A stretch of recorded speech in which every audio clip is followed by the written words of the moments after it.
of sci-fi radio. This station is now the ultimate power in the universe.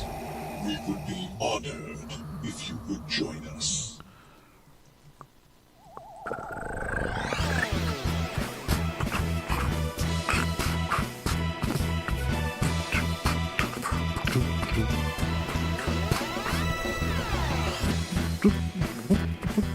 It's another Thursday night, which means another Docking Bay 94 coming to you live on sci-fi.radio, sci-fi for your Wi-Fi, or you could be watching us on Facebook or on Twitch or on YouTube. So bad. We're everywhere, man.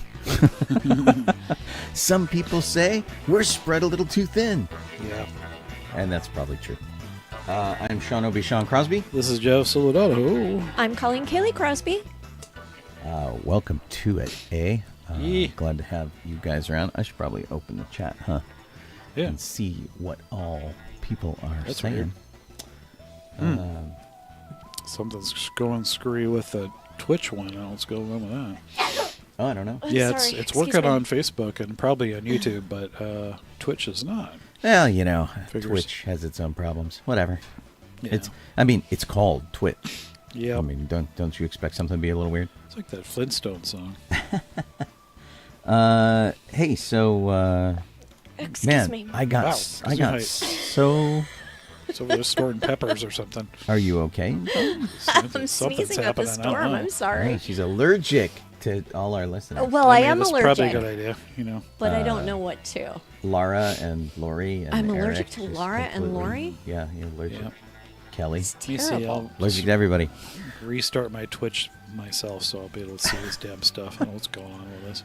Well, if you guys have been trying to listen to sci-fi.radio in the past couple days, you might have noticed it was gone. There we go. Now it's on. Woohoo! I got it. We had all sorts of weird issues going on with sci-fi.radio, which Gene is pretty much fixing. Yeah. But they are they've been bad. It's been really Yeah. pretty terrible stuff. So we just got the signal up this morning with like a half hour left in my morning show. Pardon me. But you guys should be hearing us just fine. So Yeah. we're all fine here now. Thank you. How are you? That's pretty good. I'm better than I was this week. I got Yay. so sick after the show last week. I didn't sleep very well. I wasn't feeling very good. And Friday morning I went into work and they're like, "Geez, go home." They sent me home Wah, wah. because it was apparently not doing so well. And That's not good. I've been sick most of the week since. Yep. I'm feeling a little better today.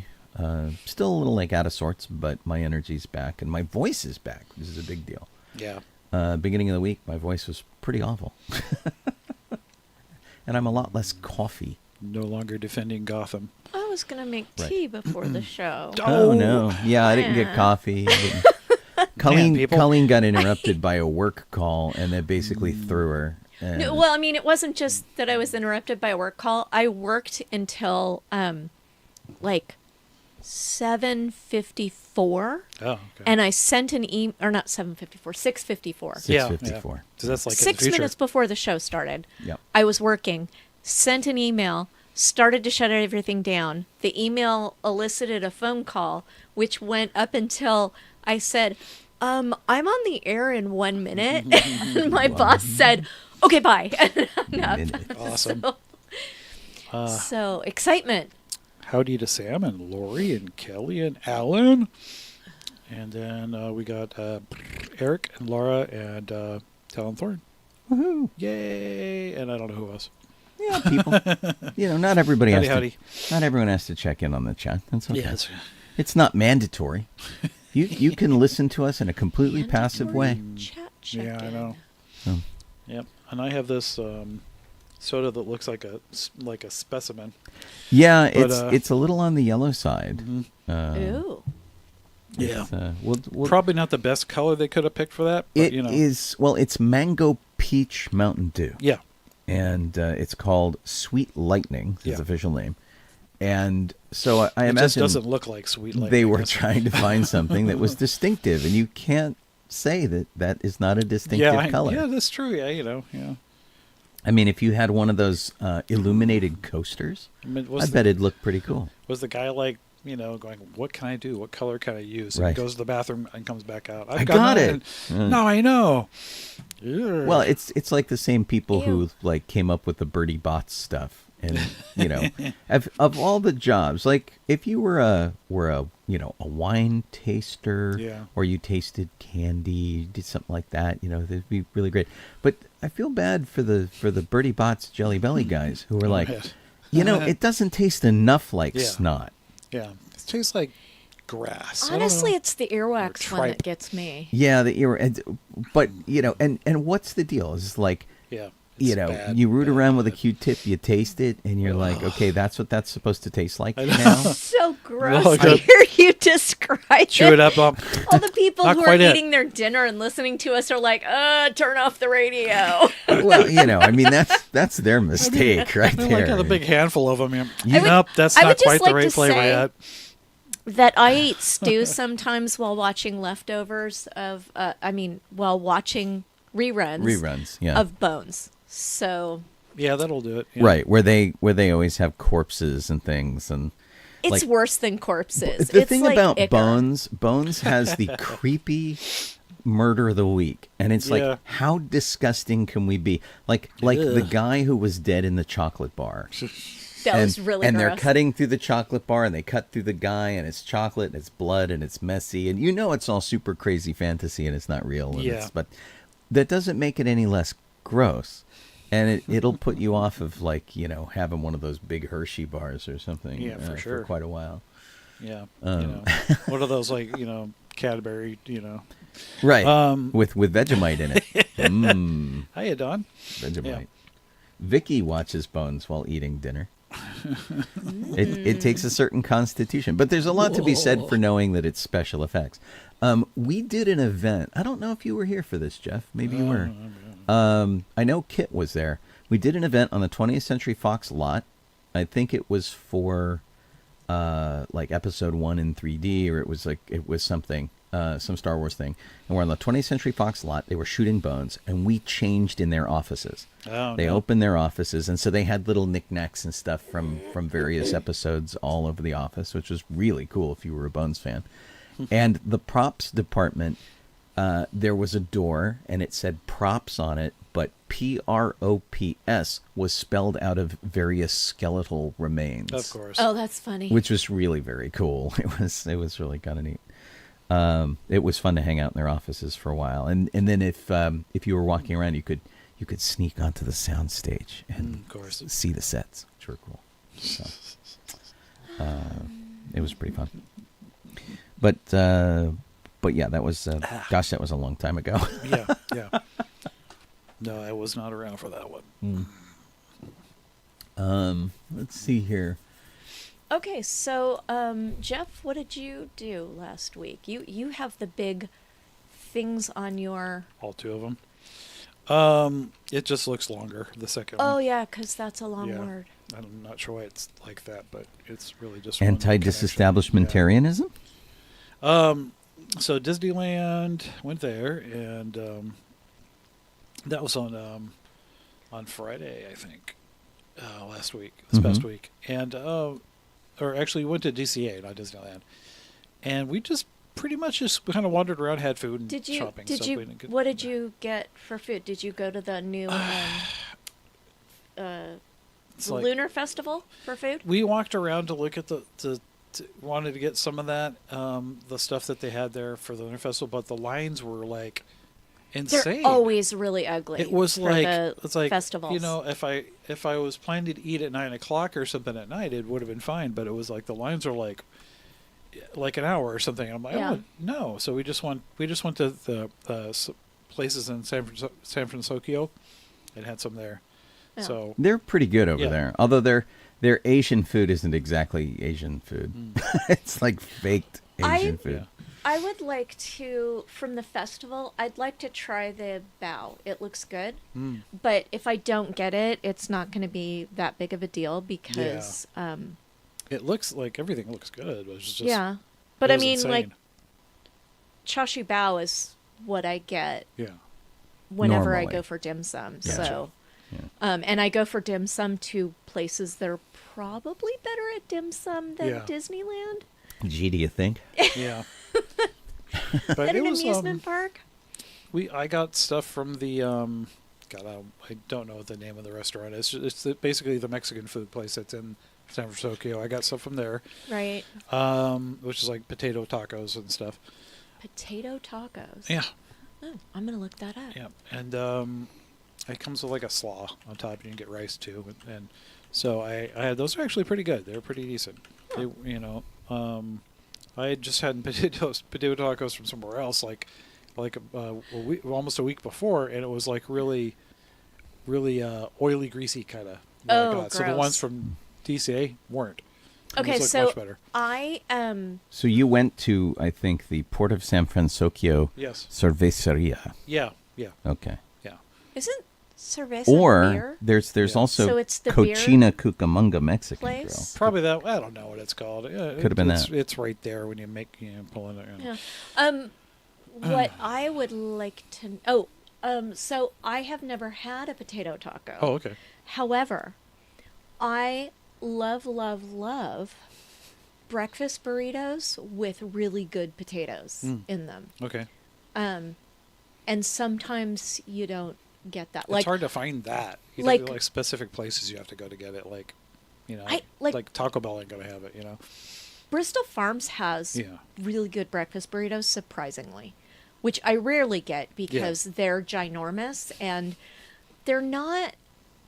Burritos aren't the best reheated food, Yeah. to be honest. They are not. So Not particularly. my breakfast burritos, I used to get them when I was on set, and since I'm never on set anymore,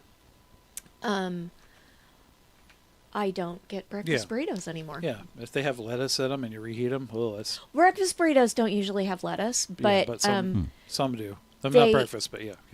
yeah, breakfast burrito, the ones that I like, Yeah. have scrambled eggs, usually bacon and potatoes and Gotcha. some cheddar cheese, maybe tomatoes, like Okay. a salsa Yeah. in there. And I honestly, if it's got salsa in it, I don't want to reheat it because then it'll heat the salsa, and Yeah. the cold of the salsa against the hot of the eggs and the potatoes is Yeah. really It's good. like reheating it doesn't work. Doesn't work as well because of that. It's like it's meant to be a certain way. Yeah. So, yeah. Your drink isn't the only really weird So you're looking for another drink? one. This Oh, what is that? This is from San Francisco, Oh yeah. and it's a melon drink, which is interesting. Cochina Cucamonga Mexican yeah. Grill. Sparrow got a. Here we go. Here's Jeff. It was a kind of I think it was like, was it a stew or something? It was like I think it was like maybe it was a veggie chili. From the same place? From Cass's. No, Yeah, Aunt Cass Cafe. yeah, that's where Oh. that from. Yeah, Tacos Dorados de Papa. yeah. Crispy potato tacos topped with cabbage slaw, dairy-free crema, and tomatillo salsa. That sounds good. It was good. I got rice too, so I just pulled out the tacos and ate them, and then mixed the rice with the other stuff. It was really good. Yeah. I like it. And I can't remember what everyone else got. I to was be honest. trying to find what They had this- what you were eating, Yeah. Jeff. Oh, the and- image yeah. of it? They had like Failing, one of them has, and I think it was Cass's. I'm not sure. They had like a bread pudding. I'm pretty sure it was a bread pudding. Oh, I've seen that on the menu before, and I believe it is Cass's. It was Hang really on, good. I'm going to look it up. So that's pretty much what we did. Just went in, we wandered around a bit, had some food, and then like did some shopping and left. Yeah, they Nothing don't. big deal, but They don't show your. Of course food not. here. Cass's is right here. Yeah. Taco Dorados de Papa, crispy potato tacos, Yeah. topped with cabbage slaw, crema, I and just tomatillo read. salsa. I just said that. It looks like that Sorry, one. it's the one in the upper right-hand Yeah, corner upper right. there. Yeah, it Yeah. looks Oh, like nice. that. Oh, that looks good. Yeah. I mean, it doesn't come like that in a sense, but it does. It never looks like the pictures, right? It's always Look off. at this nice plate and everything. No. Yeah. So, Sean would have difficulty with what you had for dessert because he loves pineapple I do. and hates bread pudding. I do. And this is described That's a upside bummer. down pineapple bread pudding. Oh, it was pineapple good. chunks, cherries, pineapple custard, caramel, creme anglaise, and pineapple flavored whipped topping. It was really good. I am there Yeah, it because was I so like good. both pineapple Oh, man. and bread pudding. Yeah. These Boy, that tasty. red drink is these really. two drinks are very on fire. matrixy. Like the red drink and the blue drink. Rita's Stay in there somewhere. Turbine blenders. Wild cherry. Frozen lemon lime, frozen strawberry, or frozen blue raspberry. Oh, they're non-alcoholic. Those are That's fun. Those are your choices. And the strawberry margarita, I think, is what we're looking at. Now on I the- kind of Okay. want to go get this for lunch. Yeah. Well, we can. We're going to Disneyland tomorrow. Yeah. So. Benjamin's on here too. Benjamin just tuned in over on Hey, Facebook. Benjamin. But that's what we did. Just wandered around and then went home. Groovy. Sunday I went to and I'm gonna say it like I like to say it, and it's not the way it's print. That the people who make this convention, Matt's brother and such, they say it's Creep by Econ, and I'm like, it's creep. What? Why Yeah. would you Yeah. say that? And I look at them all. No, No. it's CreepyCon. It just has 2 capital letters in there. It's just CreepyCon. Right. They're it's Creep by Econ. I'm like, well, yeah. they call the Inland Empire the IE. Yeah. But still, I just think it's kind of dumb to why? to do Why? to Why would you do to that? change it around like that. It's just CreepyCon. It's dumb. Yeah, it's CreepyCon. It's Yeah. people who run events like that don't always get Yeah. marketing. Yeah. So Was it well attended? Were a lot of people it was there? incredibly crowded. It sold out like the first 2 days. I think Sunday. I don't know if Sunday sold out or not. I have to ask Matt. But it was. We went and only a little bit of rain here and there for us because rain. But it was still fun to go there with me and Sparrow. I like to go in the rain. Yeah. Sparrow was Not in- when you're wearing a lot of horror makeup on your face. It's probably not I'm sorry. I ideal. was thinking so- Disneyland still. Yeah, so I got lost. so Sparrow was in sort of a I don't know how to describe it, skeletal sort of looking thing, and I was dressed as Vince Clortho, and it was fun. So we had to walk around, had a few had some food, went to a few things that were there, like the little arcade thing and stuff like that. It wasn't like because I don't get autographs and Yeah, me photos, either. so I mean that doesn't really interest me at all. So it was just to go there and really to see Matt, and hang out and talk Yeah. to Matt, and however brief he was able to do, because he was the one who his brother was sick on Sunday. So he was not only doing what he always does at the con, which is like basically doing all the stuff with the guests, and then he's had to do his brother's too. So whatever his brother does, it was crazy Wow. what he had to do. So I know he was just toast at the end of the day. I guess. Yeah. But it's a lot of fun. I mean, I like CreepyCon. You like attending CreepyCon. You don't like working CreepyCon. Correct. I mean, Kit works it though.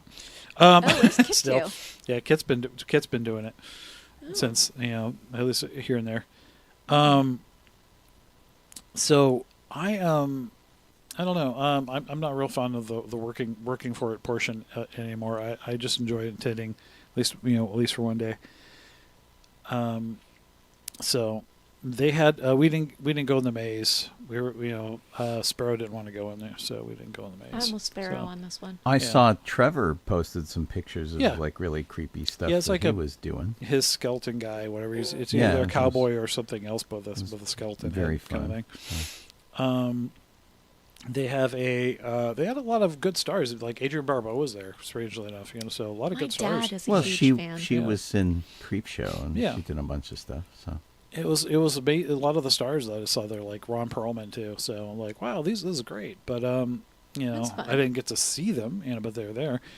Because they originally had when they started the con, and for the first 2 years, They had the guests were in a section of the main dealer room floor. Like the very last row was all the guests, and you Right. had long lines and stuff to weed through.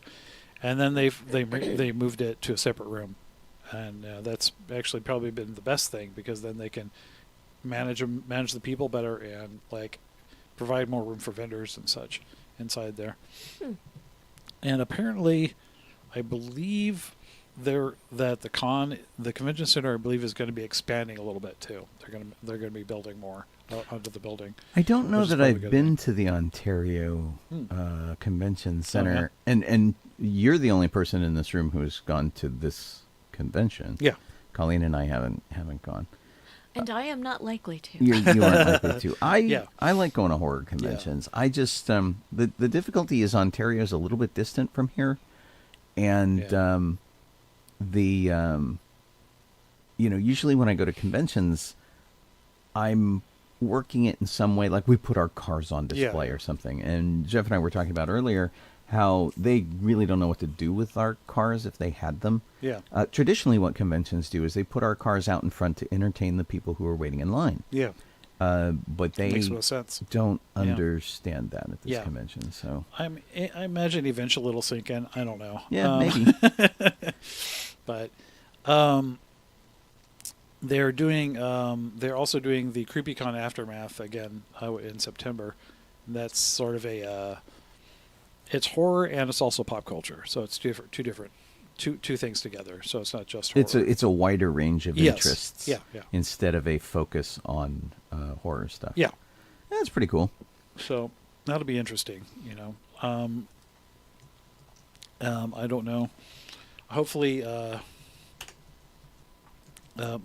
they'll, I can get in touch again with his brother, or Matt will just basically tell his brother, hey, the car thing. But Well, not a big deal. and I hope that they really do appreciate Matt for all the work that he did Yeah, filling in this geez Louise. weekend. I mean, he always works really hard. Yeah. And of course, it's one thing to say, well, I'm just helping out my brother, whatever. But really, I mean, he's just like completely, and now he has to come from Oregon. Yeah, To do it. I exactly. mean, it's a trek. It's not an easy thing. It's not Yeah. like he just got up that morning and drove 20 Yeah. miles and went, I'm gonna do the thing. Yeah. So Yeah, he's been, but like usually he flies out for this. So right. So, but it's like good. Which is good. gravy. I didn't get to see him this trip. Yeah, we saw him. You guys went to Disneyland with him. Yeah, or we saw him something, at, and I'm like, on Wednesday. didn't get that memo. That Wednesday, yeah, we saw him the Wednesday Wasn't- thing, and then Friday. I don't think you were available anyway, Sean. I was Yeah. probably working. You Yeah. were working / sick Yeah, the whole time. exactly. Yeah, that's exactly it. Hmm. So, and we talked about him like that last show about that, but I don't know. It's a fun event, and Great. with any luck, they will. I heard that they were going to expand the convention center building itself, so they'll have more exhibit area or whatever you want to call it, and then supposedly building a parking garage as well. Now, one of the things that's a bummer about that is that usually when they do expand the convention center, they have to shut parts of it down. Yeah. And so that often means the show has to shrink a little bit before it can get bigger. Yeah. So it'll be interesting to see how that works and Yep. what happens in between their two events. Yeah. So So we'll see. Yeah. If I can fish out a picture, fish out the pictures of myself and Sparrow, we took outside the convention because we're like, oh yeah. did you Mom's put gonna them on want your pictures. Facebook page? No, I'll find them. Oh, okay. I threw them up on Discord, but it's yeah. So I'll grab them real quick and put them in our chat. Well, and like I was talking about Trevor, but I think all of his stuff is over on Instagram or whatever. And, yeah. it was fun. The CreepyCon page has some kind of interesting stuff. So they had Sons of Anarchy, Scream, and the Texas Chainsaw Massacre cast reunions to take pictures with, which were kind of cool. So Yeah. if that's the kind of stuff that you love, it's a pretty good space for it. Their big thing, bring an umbrella.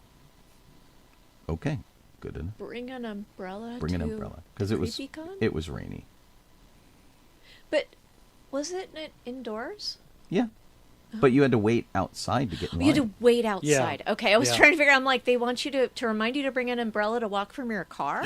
Yeah. Yeah, It seemed weird. The real Okay. problem is I threw them into the yeah, I am grabbing Facebook them. Messenger. So the line to get in. I imagine on Friday and Saturday that sold out. It begins obviously in the little court area. They don't let people go down the main walkway until the thing's open. Right. You look shorter than normal, Jeff. I know. She was like it was amazing. I don't know how that happened. I got hit in the legs, You look even shorter than Sparrow. Yeah. But yeah, because we were like in the con and we're like, oh, we could take a picture. Nah, that's all. Let's do it outside. Yeah, the line will go. There's a little courtyard that's next to the main walkway that goes into the convention center, and they don't let people go up that walkway, or they funnel them up through this little courtyard area and up and then over into the walkway up near the front area. But it's like a zigzag in the courtyard. Then it goes out of there through the parking lot or whatever area, down the building. I know one year that we were doing the ticketing, they had us like, okay, just go down the line and start signing people in, scanning people's tickets. And we went out and it was out past the building and it was like going down the street behind the building. It was just nuts. Horror conventions are absolutely huge. Yeah. We did one at Long Beach Convention Center. I went with Jerome. Yeah. And the line was just amazingly huge and long and switchbacky, and so I think someone took pity on us. Screen, probably. I was walking with the lightsaber cane, and I think someone took pity on us and said, "Oh, just come in this way." Yeah. And we got to skip that line for one day. One day we stood in it. And, ugh, it was the dang, worst. Kit. Yeah. Sorry, missed you, Kit. Didn't get to see you or Trevor. Oh well. Well, cool. I'm glad it was fun. Yeah. I ran into Eddie from the OC Ghostbusters, and he was like, "Hey, cool," and so but I'm surprised they didn't. Do they not do fan tables at the convention? but this one, no, not yet. Okay. I imagine that's something they'll get to eventually. I mean, right now 'cause they're just still dealing with. You would think the OC Ghostbusters would be a natural. Yeah, it's a craziness is that it's a I don't know when they're going to do it. I think it probably won't be for another year or so until they finally get everything figured out, because they sell out on the vendor spaces, like it's like boom, it's gone, and so it's like, and they only have a certain number of spaces. So I don't know if they can set any aside, or if they just want to try to continue to have, the folks paying for the spot kind of thing. Right. Very who knows? interesting. Yeah. Yep. I had somebody walk up to me at the con, and I had no idea. I don't remember what the heck they said the name was, but these guys like, "Are you dressed as such and such?" I'm like looking. I'm going, no. Like Vince Clark, the Ghostbusters, and he just wandered off. Wow. I was like, I can't remember what the heck he said. It was like some name, like something Lindstrom or something. I'm like, what? Who? What are you talking about? At least they didn't think you were like Chris Walken or something. I'm the guy from Flock of Seagulls. Yeah, it's just jeez. That's pretty Guy funny. from Flock of Seagulls. Very interesting. Fun stuff. Cool. Alrighty. So, and I didn't do anything. Oh, okay. I mean, like, I just cleaned the house and went grocery shopping, and Yeah, she did like almost stuff, but she was going to work on costumes and Exciting. then didn't. I did a little bit. I discovered I was a little disheartened because I kept having trouble with the sleeves on this costume I'm making. Okay. And I said, I better go and read the instructions again. And I had like missed an entire, at least page of instructions just for the fitting. Oh. And so since I had gone and read the PDF a number of times, I said, okay, I'm printing it out. because clearly I can't Yeah. trust myself to just read a PDF. Well, it was 36 plus 9, so 44 pages, 45 pages that I had to print out of wow. this pattern instructions. Good grief. It was a And, book. Yeah, it was a I was book. actually Damn. kind of surprised you didn't do double-sided. I didn't trust the printer, and I didn't want to futz with it, so I wasted paper because I didn't want to futz with it. Next time I will futz. But, yeah, it was, I had missed an entire page of okay. instructions, and so I had to go back and fix my pattern and retry it, and I got I read all 46 pages, or 45 pages, and then I read 2 or 3 times the fitting instructions for the sleeves, and I got as far as remaking the pattern piece, because I'm trying to get the it's a very close fitting sleeve, and so they don't know how big your bicep is. Okay. And Yeah. so there are instructions for making it the size of your bicep, and my biceps are, I don't know, either fatter than they should. I'll just call them more muscular. They're fatter. 24-inch pythons, you know. So, yeah, so I managed to remake the pattern, but now I need to remock it up and Gotcha. see if I made the fixes, and then I need to recheck all of my fitting for this, and then I should be able to cut the stupid Then you do pattern out. then you do the test fabric first pattern, and then the rip it.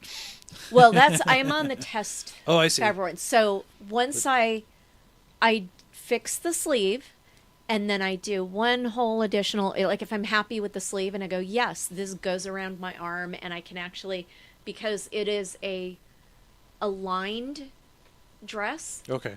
and you are wearing the underwear for the time period is a shift, and so it's got sleeves on it that go down about to just above your elbow. And so you need to be able to get the inner sleeve to pull down. Otherwise, you're going to walk around with Yeah. this bunchy thing up here That's what on I- your shoulder. Yeah. So, and the sleeves are so beautifully form-fitting that I can't get my fingers inside the bottom of the sleeve to pull the inner sleeve down. I have, whenever I put on, a sweatshirt or something and I have a T-shirt on, that's what It's I'm like doing. that. I'm reaching in there going, shove the sleeves down into Right, the... right. Yeah, But it's the like that. sleeves I were hate that. so form-fitting Yeah. that I You couldn't could not do that. I No. couldn't do that. So I'm like, okay, these fit a little too well. So that's where I am right now. But once I do that, I'm going to Yeah. go through, there's 2 pages of fitting that you do in a certain order.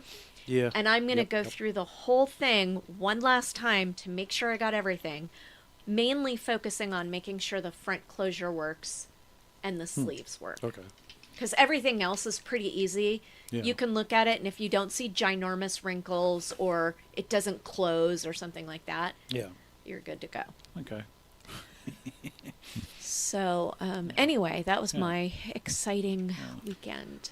Well, and I was homesick, but it was just as well because we've been having insane rainstorms down here. Sam Neville asked about them. We got And lots of so rain. Lots of rain. down here in the Southern California area, we have had the 10th highest rainfall in one day on record. Yeah. Really? Yeah. I didn't know that. Yeah. There's a lot of rain, yeah. And some places had like 15 to 17 inches of rain. Everything that we own in the backyard that can hold water has been filled to the brim, which is amazing. Well, a lot of people have that I to know roll, is it? have rain gauges, Mm-hmm. and they have had to empty their rain gauges because they were overflowing. Right. It was just nuts. Yeah. And so like I have a stainless steel bowl out there that I use for working on projects and stuff. It is filled to the top Yeah, it's and it's been just, like an El Nino, which I'm not sure if it is actually an El Nino, but It it's is been an like El one. Nino. it Okay. is an Yeah. El Nino year. Yeah. But we're also having some other issues where there's an upper air stream that is playing into this. And so Atmospheric river. one of the the things that was really interesting. So I've been driving into Hollywood to work for Colleen, and we've been having all of this kind of rain. And the joke is always made that people in Southern California do not know how to drive in the rain, and in most cases it's just because people haven't spent enough time in the rain. Because if you live in an area where it snows every year or it rains heavily every year, you just get used to that. I think it's just collective amnesia. You learn how to do it. Well, one of the big problems that I found that was just really annoying and really kind of dumb, all of our streets are flooding. Okay, we've most of our streets are done in a crowned way so that the water goes to the outside of the street, which is great.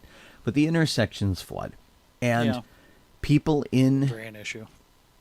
A what issue? A draining issue. And that's not entirely all of it, but it's just the sheer volume of water that we're getting. It has nowhere to go. The rivers, the LA rivers and things are completely full up, which is just kind of insane. But people in like Ford F-150s or F-250s, big gigantic trucks, people who are in big all-wheel drive SUVs, and people who are driving Jeeps won't go through the intersections. They are like so freaked out by them. And it's like, this is your weather. You have the vehicles for this. I'm in a 2-ton sedan. I have a very heavy sedan. It's relatively low to the ground as far as, the SUVs of today go. And I had no problem with these things. You just have to keep going. And of course, I'm not driving through an intersection that's up to my window. I'm not going to do that because I'm not stupid. But man, this was just driving me nuts. It's like, come on, man, you're 3 feet off the ground in a Jeep or in an SUV. You're safe. Go for it. It's just an intersection. It's just a little splashy. Yep. So these guys killing me out there, driving me nuts. But some of our friends, we have our friend Bino, who has been subject to a yellow tag, which means he's not supposed to play on the hillside in his backyard that is now mudsliding down the hill. My friend Jane is also having she's got very that similar difficulties. problem too. Yeah. There have been 120 mudslides in the Los Angeles area that need to be dealt with. Which is crazy. There have been some power outages and things, but not too many. Unlike the storms that we had in January, where 22 people died, we've only had 3 people die. Which is sad. We don't want anyone to die, but lower numbers are better, of course. Like golf, and it's just been really interesting. There's been all sorts of stuff we've wanted to do that we have not done because of the rain and wanting to go out and not getting wet. Or somebody asked me to do some video stuff of my car, which has been completely shelved. And I had to send them a note going, I know you want this for me, but we're in a state of emergency as declared by our governor. And there are power outages and mudslides and flooding. So yeah, it was a bit much. The trouble I was having was people driving crazier on like the freeways or whatever when it's raining, and I'm like, it's like we're driving through a puddle and you guys are trying to, you're cutting people off and going like 80 miles an hour, and I'm like, maybe not do that. It seems to be the extremes where people are way too cautious or not cautious at all. Yeah. And I saw lots of accidents with people who lost control of their car because hydroplaning is a thing. Yeah. I was grateful to not have to be driving. Yeah, and it's good to not be out in that weather if you can avoid it. But if you do have to be out there, you gotta chill out a little bit, take it easy. And our dog's going crazy for those few days because Ahsoka and Poe go out and play outside, because they're puppies, and they go out and play, and it's like pouring rain. They can't go outside and play, so it's not like so much. So a lot of energy. Yeah, that was. Yeah, that's too bad. Exciting. Well, I'm glad that it's over for a little while. Apparently, we're getting a little more rain this weekend. I'm sure. But I think the big storm is pretty bad, and it stretched from Santa Barbara all the way down to San Diego, and there was some in San Francisco and things like that too. But primarily it hovered over Santa Barbara for a really long time and just completely slammed them. And some of the issues are absolutely crazy. Like the freeways in San Diego are flooded. Oh yeah. And, closed, and people are stalling out in there. Because, of course, if you get water in your air intake, you're hosed. Yeah. It's really going to mess up your Got to engine. get a snorkel car. And one of the big problems that they hadn't counted on was the problems at the beach, where we saw video of some of the cliffs along the beach that were caving in. Oh. They looked like the footage that you see of the glaciers that are calving, and big ice things fall off of them. But this was, the rock and the sand and the stone of the cliffs, which was nuts. And then apparently the waste in the ocean of Mexico is being pulled north. And so the ocean water is very, very unsafe to be in, and there are just apparently ridiculous quantities, millions of gallons of untreated waste are now floating around San Diego, which is a big bummer for San Diego because they pride themselves on their beaches. And Thanks, David. Yeah, that's a because problem. I'm over here at their house, David. That's why it's better lit, I think. Yeah, Jeff is here in person. Yay! Yeah. And so he's at least getting lit from the overall room light, as are we all. My lighting changes based on like how much white is on my screen, which is really funny. So you can see me flash off and on over the course of the show. Jeff, you want to start Sure. with the Star Wars stuff? Yeah. We have white snowy mountains now too, by the way. We do. Oh my gosh, I haven't even looked. The snow resorts are loving it. Yeah. They're To a point, absolutely loving I it. wonder, and I hate to forestall this a little bit, but was it last year? I think it was a couple of years ago, when we got inundated by a storm, and the people of Big Bear are like, "Please don't come up here because it's unsafe right now." Well, and that's it was the just that's the blanketed in problem. snow, and everyone's like, "I go up there." And I'm like, so I don't know if that's happening again. Is if you're already up there, great. If you're trying to get there, please don't. Yeah. Big Bear and Wrightwood and all that sort of stuff. But they're just getting incredible. So I don't know if amounts. that's happened. If they're saying the same thing this year, just hold off coming up, or if it's safe to come up. I don't know. Maybe who knows? I think it's pretty okay. Yeah, 'cause I haven't 12 heard inches anything. of snow at Mammoth. Yeah. And they say over this was February 1st, so it was 7 days ago. Okay. They said that they thought that they were going to get 5 feet of snow. I bet Lord. they did. Yeah, and so it was nuts. So speaking of snow, the Disneyland person Tokyo Disneyland person that I follow, it's called TDR Explorer, posted a video of snow at Tokyo Disneyland from today. Cool. So That's pretty awesome. it's really cool seeing all the things that we saw in Tokyo Disney with snow on them. Well, we saw them in rain, Yeah. which was Well, interesting. when the video starts, it's raining. Oh, Right. Okay. And then, there's snow already. Yeah. When the video starts. Yeah. But, He's just got an umbrella. To just yeah, keep the other snow thing off. that's been a little nerve-wracking is that our phones have been going off with a variety of weather alerts all the Okay. time, and so that's kind of crazy. In France, France Disneyland in Disneyland? France. Paris Disneyland? Yeah, I think they get snow, don't they? They do. Yeah, Okay. but we didn't. get Not it the when day we were went. there. We Okay. were there Yeah. on Christmas Day, and we saw snow Oh my in gosh, look at Paris, this amazing snow. but we did not have snow at Disneyland. I felt a Weird. little bit ripped off. Yeah. Yeah. Yeah. I mean, I think I don't know if we've had. I think there was one day that the snow did hit Disney or something here, but it was like the 1950s or something. Like it was a freak thing where some snow landed. Yeah. I don't know. Anyway, I bet Jeremy Renner's looking at all this snow and going, "Y'all are on your own." I hope he is. yeah, jeez. The Country Bear Jamboree in Japan is covered with snow. Oh, cool. Yeah. It's neat. Yeah. Okay, I guess I'll get into the Star Wars stuff here. Groovy. February 5th, 1901 is when Marjorie Eaton was born. And if you don't know what she did in Star Wars, well, she was the original Emperor Palpatine in Empire Strikes Back. And the hologram or whatever you want to call it.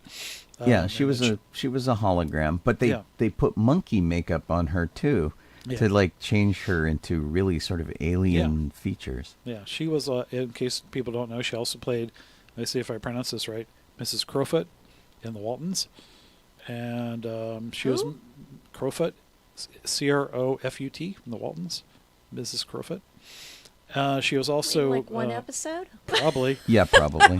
She was Miss Persimmon in Mary Poppins, and that's the only way you would see her. I think is in the beginning and maybe the end, but it was like because Bert's singing to the people in the park at the beginning. She did a lot of stuff. Yeah. She was in Harold and Maude. Yep.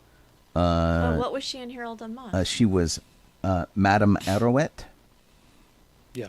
In Harold and Maude, she was. Yeah, it's like when it says uncredited, you kind of go, let me see. Right. You're like, She was in Bullet. Yeah, a bunch of Three Stooges, stuff, and But she had a really long career. That Forsyte woman, she was Hester Forsyte. Yeah. And so pretty cool. She had a lot of stuff. Yeah, not too bad. And she was in the original version of Anna and the King of Siam in 1946. Exactly. So she's done some like pretty decent things. Yeah. I was trying to find the Walton thing to see which episode because Colleen knows the Waltons. Yeah, it doesn't say pretty well. February 2nd, 1939, Jackie Burroughs was born. And Jackie Burroughs was the voice of Morag. It's a witch character in the Ewoks cartoon. And then, of course, a whole lot of other stuff like the Dead Zone and right. Let me see here. How many is it? 117 credits. So, wow, Smallville. Hey, see, there we go. Yeah, like just tons and tons of stuff too. Twilight Zone as well. Holy crap! Wow. The newer Twilight Zone. I don't know if she was in the old one. Maybe not. But yeah. The next person on the list is February 3rd, 1944. Trisha Noble played Jobel Naburi. Jobel Nayberry, who was Padme's mom. Yeah. It's just like... In scenes edited out. Yeah, which is a drag. It was like when I heard about, I had never seen them in like those scenes. Like I'd never bothered to find them, and somebody posted them online on YouTube, and I'm like, she had a family, right? It was in the special features, but you had to watch the. I'm like, wait a minute, she had parents? What? Because it's like there's no explanation. She's just there, and she meets Anakin, and that's it. And you're like, yeah. So was she an orphan? There's nothing. But yeah, other than that, I mean, she had like 57 credits as well. You've seen her in a ridiculous quantity of stuff. Everything from like T.J. Hooker and Heart to Heart and The Love Boat, Rockford Files, Mrs. Columbo. Buck Rogers. Hey, IMDb doesn't have Marjorie. Oh yeah, I found her for you. Hold on. I didn't find her with the Waltons. I did. Oh, you did? And no, here it is. Found it. She was in season 2, episode 9, The Fawn. Yeah. Okay. I have no idea. You got me there. Aaron adopted Go back to a wild animal. Yeah, no, I remember Go back that. in time in your mind and. The problem is that when people have these like little bit parts, it's like, do you remember them? Like the next guy on the list, I totally remember because he made such a memorable character impact in a variety of different things. February 5th, 1951, Robin Sachs. He played the voice of Saul Karath in KOTOR, Knights of Old Republic. But that's not what we love him from. Yeah. We love him from Galaxy Quest, where he was Saris the bad guy. Yep. Jurassic Park, The Lost World, and Mr. Bowman. God, Well, gravy. And he was also in Buffy the Vampire Slayer, where he was like the creepy dude who kept showing up and doing bad things like providing band candy and stuff like that. He was Ethan Rain was the name of his character. And he was sort of this recurring low-level bad guy. Various aliens on Babylon 5. Yeah. So, he was super talented, very British. Really terrific. And if you play a lot of games, he was in Dragon Age and Mass Effect and all of this stuff. He was in Torchwood, Castle. Just a really, really talented. And he died very suddenly. Yeah. It was a huge surprise to everybody. Ouch. And really just a whole bummer. He was the Silver Surfer in one of the Fantastic Four cartoons. Oh, really? That's fun. That's awesome. So, and cool. of course, he's British, so he's done a lot of stuff like Brideshead Revisited and that kind of thing. So, it was cool. it was really sad news when we found out that he'd passed away. And it just happened really out of the blue. Oh, man. Okay. History, other than people's birthdays. February 3rd, 2004 is when Survivor's Quest was released by Timothy Zahn. And that was basically, literally, the title says it all. It's a quest. It's like Luke and Mara Jade go on a quest to find something on another planet and run into a bunch of bad guys, and Didn't read it. Harrowing adventure ensues. Yeah. Didn't read it. Yeah. Next up is February 6th, 2009 is when Fanboys opened in theaters. Fanboys was a pretty big deal. Yeah. And one of the things that was really interesting about it is that it took a long time to get to the screen. Yeah. It was a movie that was being produced by the Weinstein Company. Yeah. And the Weinsteins really didn't like the movie that they got. They okayed the movie. They put money behind it. But they didn't like the movie that they got. And so they decided to change it up. Unfortunately. And the way they did it was by like taking out the heart of the story and trying to make it a yuck fest 40-year-old virgin kind of a thing. It was really a drag, and a lot of us got really involved with it. I ended up working on the movie, which was kind of cool, and a lot of us ended up going to the preview screenings, trying to like sabotage the preview and go, this doesn't make sense. What's going on? What's with this character? Is there something wrong with him? Is there more here that we're not seeing? What's going on? Yeah. And like, so everybody would fill out those comment cards with stuff like that, to the point where they eventually capitulated, and they said, oh yeah, okay, I guess we'll put the main plot thread back. I like this movie because I was told by the director and other people involved that this van that they travel around in the movie in was inspired by my car, which was kind of neat. But of course, they couldn't jam 5 people into the van, or into my car, so they had a van, which was cool. We had a pretty great time, and I'm going to run through some of the quick set pics because I don't show these very often. This is Mike Senna with his Ewok head that was held hostage. And a lot of my toys and things. Like Colleen bought me this Millennium Falcon for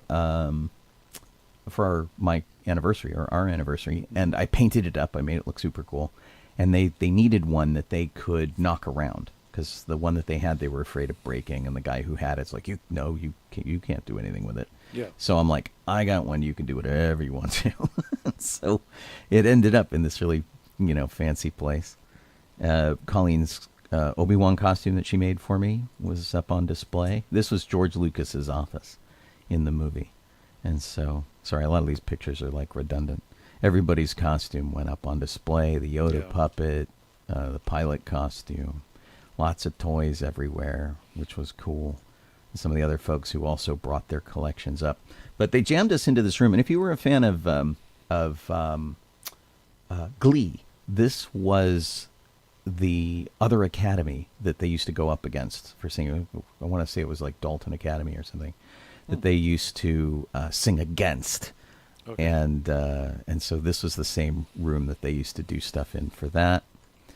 And if I can get to it, there was a big standoff. So we had Kirsten Bell before she got all frozen and huge, was in the movie.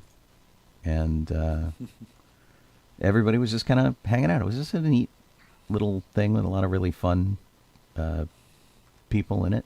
And, you know, lots of my props were used as hostage. They messed with Yoda, and they held that falcon up over the head, which was why they were afraid they were going to trash it.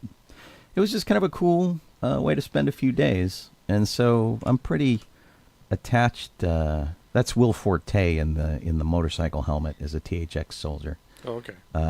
MacGruber, I guess, is maybe his best known thing. And so, it was really a lot of fun. So we did some neat stuff and had a good time. And the movie came out, and it was better than we thought it was going to be.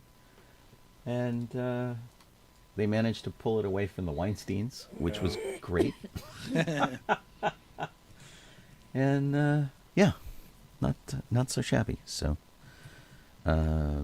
if you have the movie, you should watch the movie. A good way to celebrate its 15-year anniversary. We'll have to do that this weekend.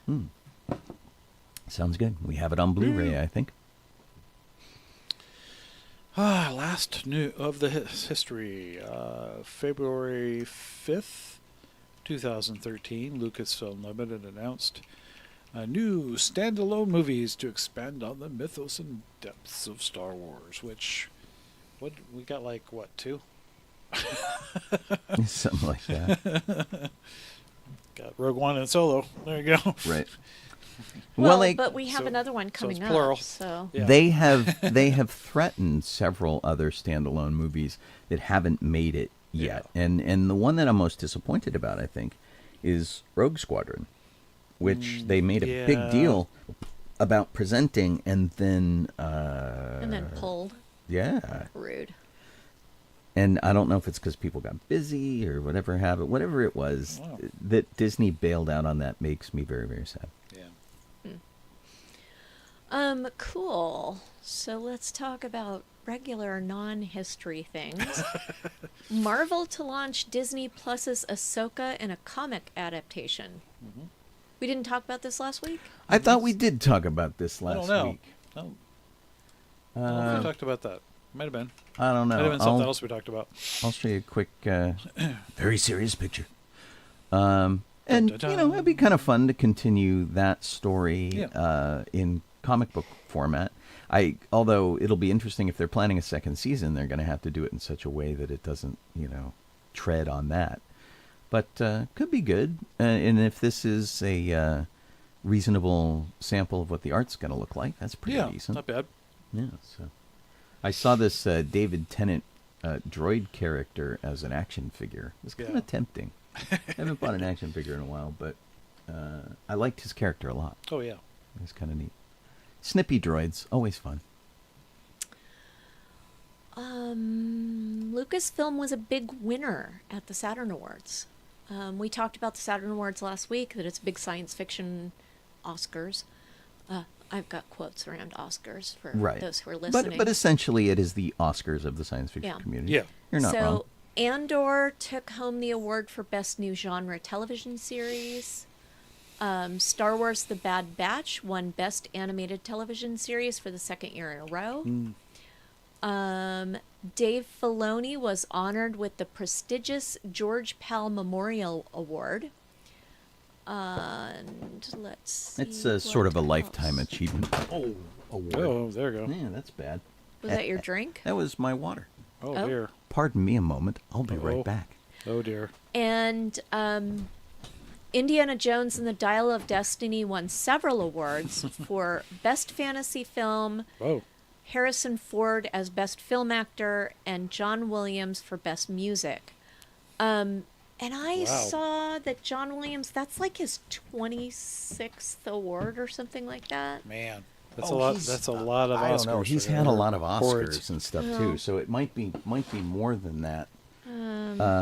I don't know how to go back and look that up. Yeah. It was That's well, Saturn, so Yeah. different. But yeah. Cool. maybe he's had how many? Oh, I can't spell. Many Saturn awards Hey, Google. has John Williams won? 22 Saturn awards. Well, there you go. I mean, that's a lot. Yeah. That's got to be some kind of record. He has been nominated for 54 Academy Awards, winning 5. Yes, he's almost up to Walt Disney. 6 Emmy Awards, winning 3. 27 Golden Globe Awards, winning 4. 73 Grammy Awards, winning 26. 16 British Academy Film Awards, winning 7. And 22 Saturn Awards, winning 8. Wow. So that's kind of crazy. Yeah. And he has the most nominations of anyone for Saturn Awards. Yeah, I figured that had to be the record. James Cameron actually has the most awards for an individual. The most wins? It says most awards individual.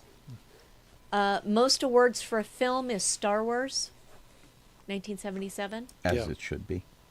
Yeah. And Wow. let's see. Most awards for a TV series and most nominations for TV series is The Walking Dead. Most acting awards go to Anna Torv, Robert Downey Jr., and Catriona Balfe. Okay. Most acting nominations go to Tom Cruise. And most awards for a film series goes to Star Wars with 49 awards. Oh, okay. And most nominations for a film series goes to MCU with 170 nominations. That's a lot. That's crazy. 170 for what?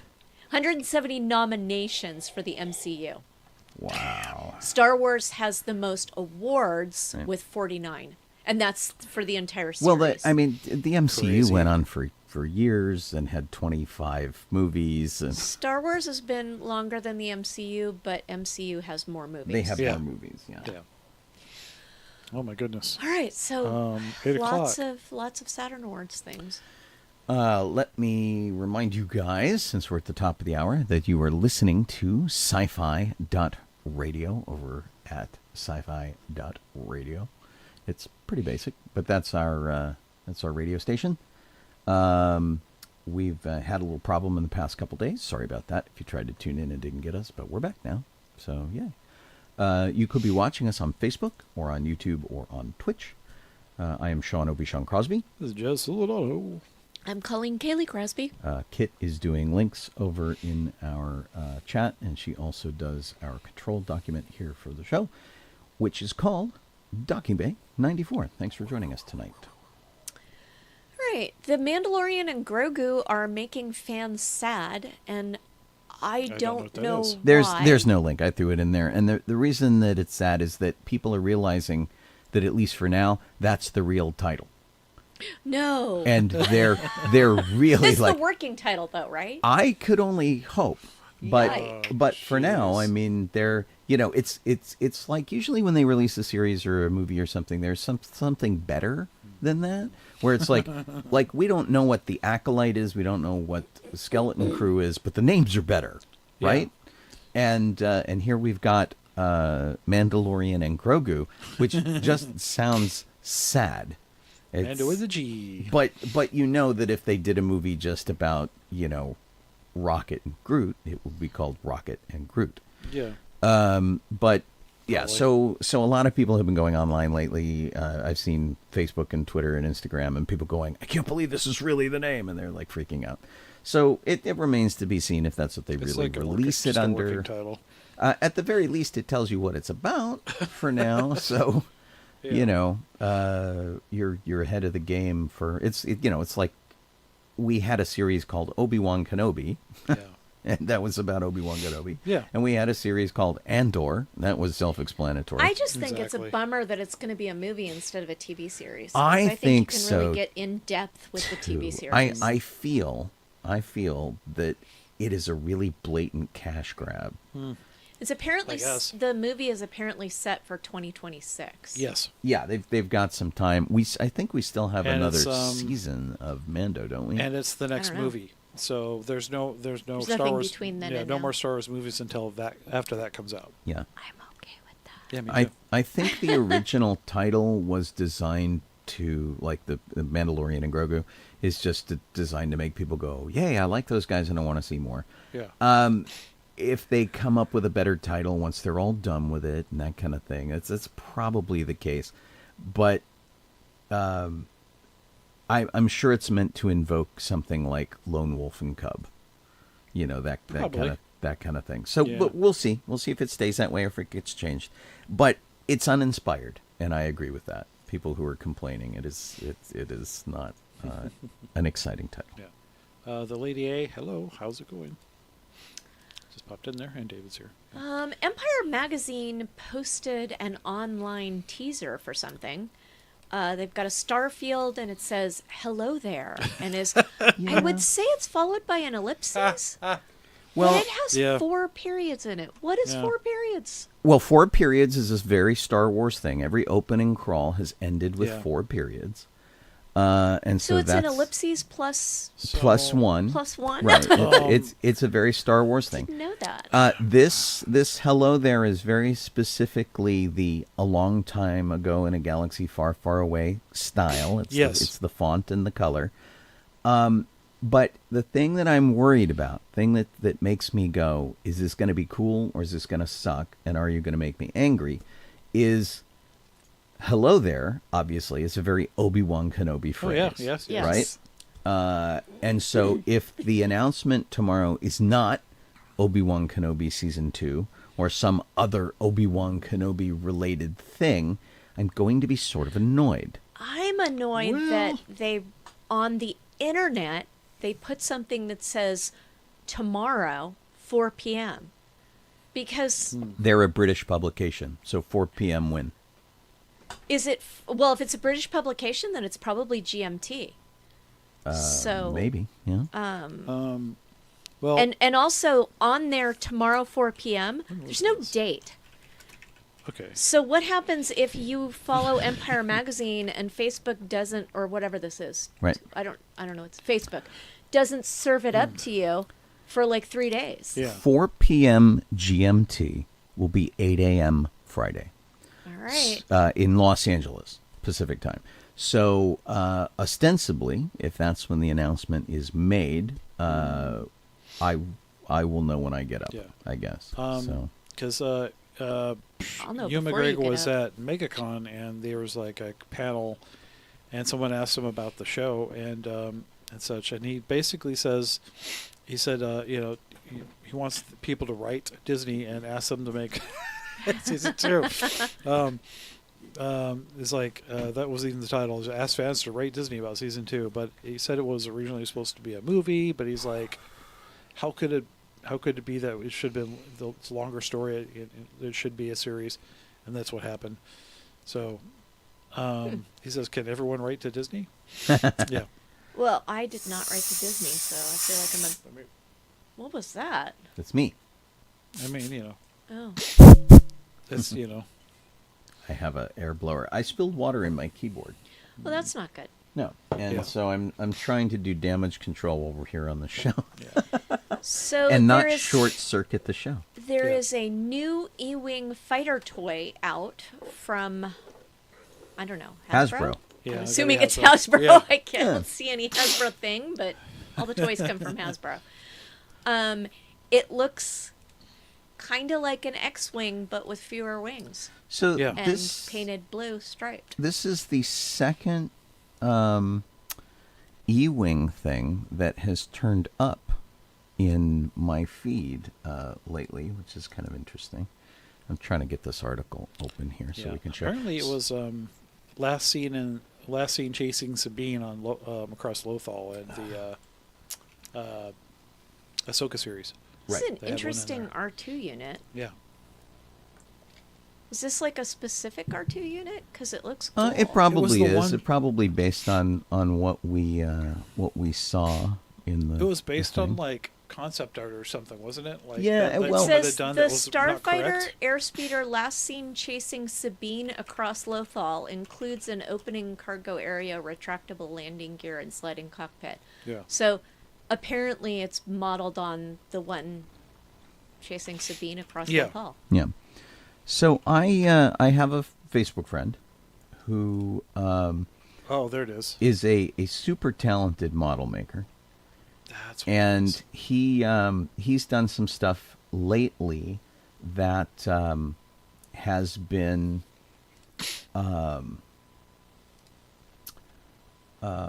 like on book covers and things like that. Yeah. And he apparently did the design for this. Oh, see, there you go. How cool And is so that? he usually makes models. He does a lot of restoration of original Okay. Star Wars models. That's and cool. he also makes very, very detailed replicas for art pieces. Oh, And so, okay. like, this is his whole life. In fact, he quit his job like a year ago and just became a model maker full time. This is all he does. Yeah. And so he did this really neat design for the vintage collection, which Yeah. is super fun. And I'm trying to see here. There we go, So- if it'll let me go through. So there's a close-up of your R2 unit. Yeah. These are from his page. Yeah. He had It's some the, better picks. KE4N4, it's called. KE4N4. So Yeah. his name is Oh. Kenner. Yeah, I guess so. He was a tribute to the original R2D2 action figure that had weird teardrop painted insets. So that's what he's designed after. Right, and we remember seeing pictures of that guy where we're like, oh my god, they made a full-scale version of the action figure and he's canon now. Yeah. Because the Exactly. R2D2 action figure was like not, it was not very accurate. Yeah. You know? So I mean, it's a neat looking ship. Yeah. I do Pretty like cool. what they did. Yeah. Uh-oh. Into the magic toy box. I thought I had that R2. I don't know. Maybe. I only have 3PO. Oh, dang. I thought he was over there easily accessible, but no. Oh, dang. Just Crazy. 3PO. But anyway, it's a neat kind of design. It reminds me a lot of the Moldy Crow, actually, from Dark Forces. It's a pretty cool design. Yeah. And I'm glad that the guy who is such a hardcore model maker got to work on it. Yeah. Yeah. And so, lots of details. Looks pretty fun. Is there a price on this thing? Let's see here.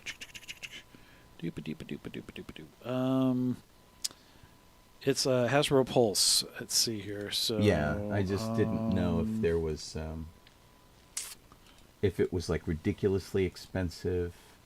Oh, geez, Louise. Oh, here's a better 1,000 picture. pictures later. Here's a better picture of the droid. Yeah. Okay. No, it doesn't show. I can look it up, but I don't know. It doesn't really say in the article.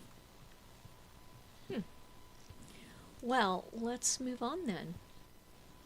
Is that kosher? Yeah, that's Yeah. fine. Be okay with that? Okay. Yeah, I'm gonna Theme look it up parks. while you're doing that.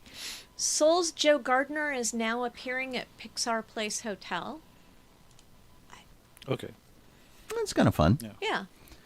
I for some reason I feel like it's been a really long week because I felt like we talked about that last week, but it also could have been that I just read about it like Okay. last Friday. Oh, okay. And Yeah, and that's Yeah. the thing I that's think like Sean and I talked about it. and really so I thought hard. that Yeah, I know was- we Yeah. did. Yeah. We did talk about it, and the guy, I don't know if I can zoom in anymore on him here. He looks pretty good. Yeah, I think he does too. He's got that I'd kind total. of like to go check out Oh, cool. the Look. Pixar Hotel. I have only been in there once. You know, I saw something that said that hotel used to have an entrance to DCA. It's right across the street from the entrance to DCA. Yeah. So if it Can't had be. its own entrance, I'd be a little bit surprised. The Grand Californian would, but Apparently, there used to be 3 entrances to DCA. I know there are 2, because there's the Grand Californian and there's the main Yeah. entrance. Right. But according to some article I read somewhere, it said that there used to be one from grief. Paradise Pier. Yeah, I is don't what it was called remember at the time. But I how don't- that would work. A tunnel? Yeah, I don't know. Weird. Yeah. The E-wing, you were wondering, is $99.99. Ouch, man. So it's $100. It's So you know. It's really cool, but ouch. Yeah. So there was someone detained for shoplifting in downtown Disney. Yeah, And there's video. I came across this video and I thought it was really kind of interesting because Disney is usually so Circumspect. stealthy. They're usually very stealthy about showing people who are sort of being detained. The guy who shot the video picked up the guy's water bottle and put it off to the side. But this is in downtown Disney, and it's in front of the Jazz Kitchen, which has gotten a really blah makeover.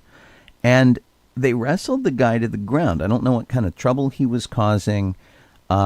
He was making the sort of usual noises that people make when they wrestle you to the ground, like I can't breathe and that sort of thing. But he seemed to be breathing okay.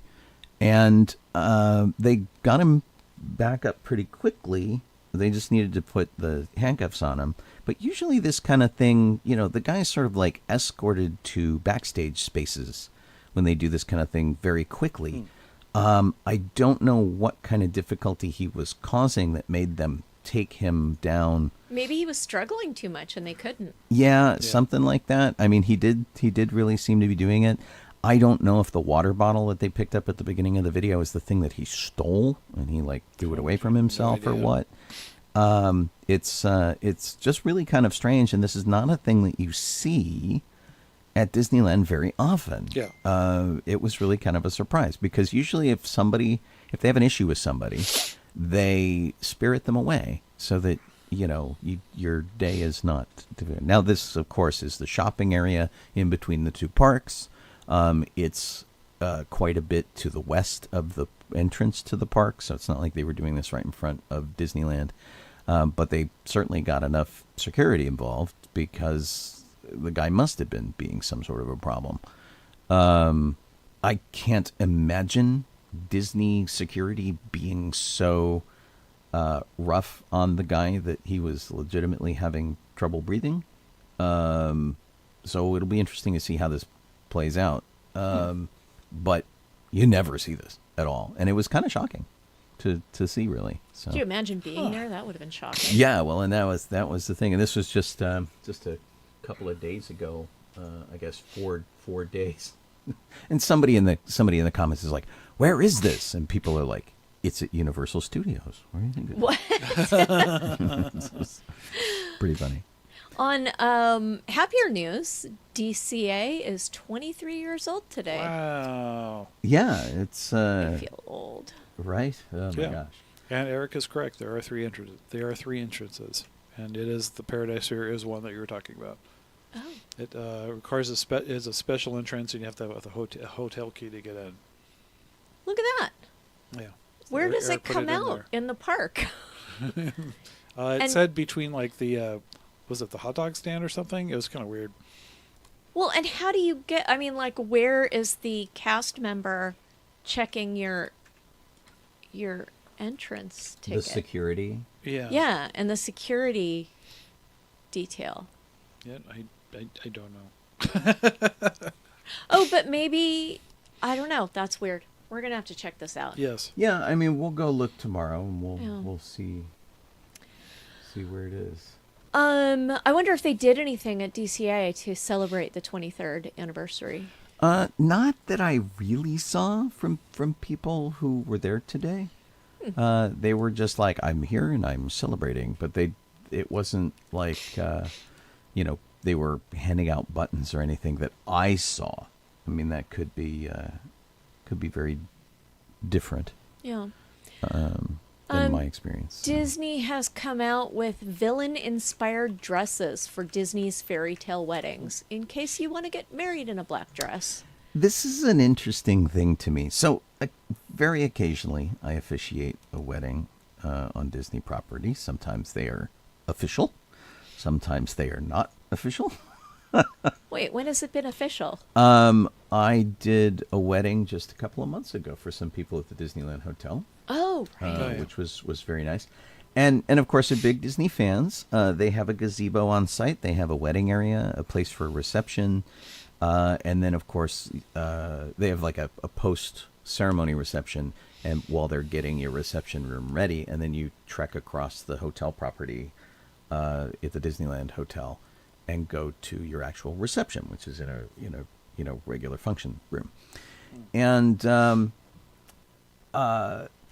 one of the things that they did just in time for this wedding, but they didn't quite take advantage of it, was they had a carriage now. So there's a carriage you can get that has the sort of Cinderella vibe, and they will run you up to your wedding ceremony in the Cinderella carriage with horses if you want to rent it. And I think based on that and the experience that people really want more actual Disney and their Disney property wedding, I don't know. I kind of see this. It seems a little strange. And that picture, I think, is that Florida that we're looking at? I have no idea. It looks like Pirates at Florida to me. I could be wrong about that. It could be. I But- can't tell, but it probably is. Yeah. But I could see people getting married in villain dresses.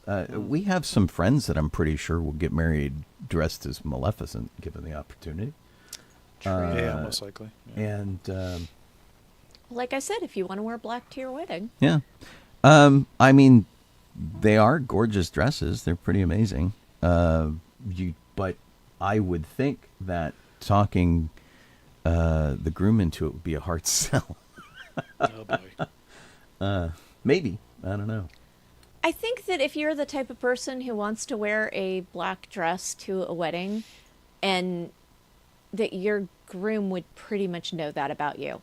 Yeah, Or I yeah. hope you would. Well, and I would think that your groom would be pretty chill about the whole thing. And honestly, most grooms are like, whatever makes you happy, honey. That's pretty much how that goes. Right. But I would like to see the bride show up in that dragon. It's behind her and Wow. just roll up in that. Isn't that one of the parade vehicles that caught fire a couple of years Yeah. ago? Yeah. It was kind of nuts. But anyway, the dresses are pretty spiffy. But does it say how much they are in the? I didn't see anything that said how much they were. Okay. Maybe I just missed it, though. Thousands of dollars. Yeah. Well, I mean, it's a wedding dress. Yeah. See? So thousands of dollars is the correct answer. It is interesting to see the inspiration I imagine for a some of these. Disney wedding dress, it's going to be thousands of dollars. Jeez. Yeah. Yeah. Sean, you want to take the next subject? I surely will. Hang on a second. Get us back to normal here. All right. We did lose a few people this week. We lost Adele Springsteen at the age of 98. She was Bruce Springsteen's mother and attended as many concerts as she was able. And the hardcore fans of Springsteen knew her and loved her as part of the entourage that was, the E Street Band. So anyway, she had lots of people who always looked for her at the shows and whatnot. And so despite her, or in addition to perhaps her very, very famous son, she had her own following. It was kind of cool. Let's see. Toby Keith passed away. Country singer. Died from cancer at the age of 62. We'd known he's had cancer for about 2 years now, as he's been pretty stoic going through that. He's probably best known for songs like I Love This Bar and Red Solo Cup. He did Beer for My Horses with Willie Nelson, and had a couple of really super patriotic kind of songs after 9/11, like Courtesy of the Red, White, and Blue and that sort of thing. But he, we knew he was going to pass away, but still kind of surprising. And 62 just seems too young to me. At the age of 94, William O'Connell passed away. He was the fake Andorian in Star Trek, the original Star Trek series. And he also was in Paint Your Wagon with Clint Eastwood, High Plains Drifter, The Outlaw Josie Wales, Every Which Way But Loose, and Any Which Way You Can. That's a lot of Clint Eastwood movies to be involved in. But he was born in 1929 and just recently passed away. We don't know from what beyond a life long lived. Mojo Nixon passed away, I guess yesterday. We heard about it this morning.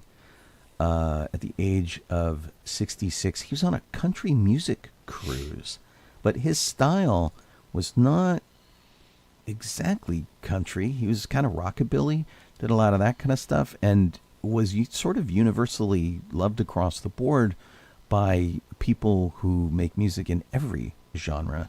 He gets name-checked in the Dead Kennedys song Punk Rock Girl, for example. One of his best-known songs was Elvis is Everywhere, except in Michael J. Fox, apparently. Yeah, what the heck? But anyway, he had a giant, big, huge party on the cruise and was going nuts and having a blast. And that was it. He went out partying on this cruise. It was kind of crazy. But he had a long history that he said a lot of my music sounds like The Clash, but even faster and stupider. So there you go. Carl Weathers passed away at the age of 76. He was an actor that got immediate respect from everybody he worked with, and just about everybody who saw his work liked his work. Of course, he really came to national prominence in Rocky, when the first Rocky film came out, as the opponent against Sylvester Stallone's Italian Stallion. And he was sort of cast to help raise the level of Sylvester Stallone's acting. This was also a tactic that was employed with Arnold Schwarzenegger, who went from bodybuilder to actor when they were doing, Commando. And so he, or was it Commando, or was it Predator? With Carl? Yeah. Predator. Okay. I'll make sure I get it right. So, but basically, the people behind the movie brought Carl Weathers in as like an example, just going, okay, let's show Arnold how it's done. And Schwarzenegger took the bait, and he worked with him, and he watched him, and he learned from him, and he stepped up his acting game to try to raise that bar. Really incredible. Of course, we've seen him recently in The Mandalorian as Grief Karga, and he was in Happy Gilmore. He was Combat Carl in Toy Story 4, Arrested Development, The Shield, and if you look real hard, you'll find him in Close Encounters of the Third Kind. And sadly, they cut out most of his scenes, but he's there as one of the military guards. Kind of fun to see him crop up, sort of before he was anybody. So that was pretty sad news. And then I have something, just to have a personal note.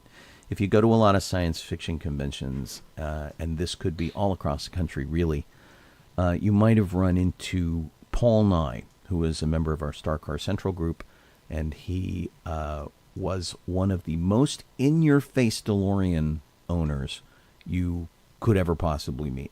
He did the Fireball run a couple of times in his DeLorean. He would do every show that asked. He made kind of a living at this, which was interesting. And he also was like a hype man for everybody else. He didn't think you were promoting yourself enough. He and I frequently disagreed on the, asking charity for money sides of things, where I'm like, no, you don't do that. And he's like, yeah, you got to do that. And I'm like, no, you don't got to do that. But anyway, his DeLorean was top notch. He dressed as Doc. His wife, while he was married, dressed as what's her name from episode 3? I'm gonna blank on her Mary name now. Steenburgen. Mary Steenburgen's character, but I can't remember. Clara Clayton. There we go. Yeah. And so his passing was extremely sudden, and in a way that I'd always kind of wondered about with all these people I hang around with who have DeLoreans and Batmobiles and Herbie the Love Bug and Knight Rider and all of these very, very identifiable, famous cars that everybody wants to check out. He passed away driving in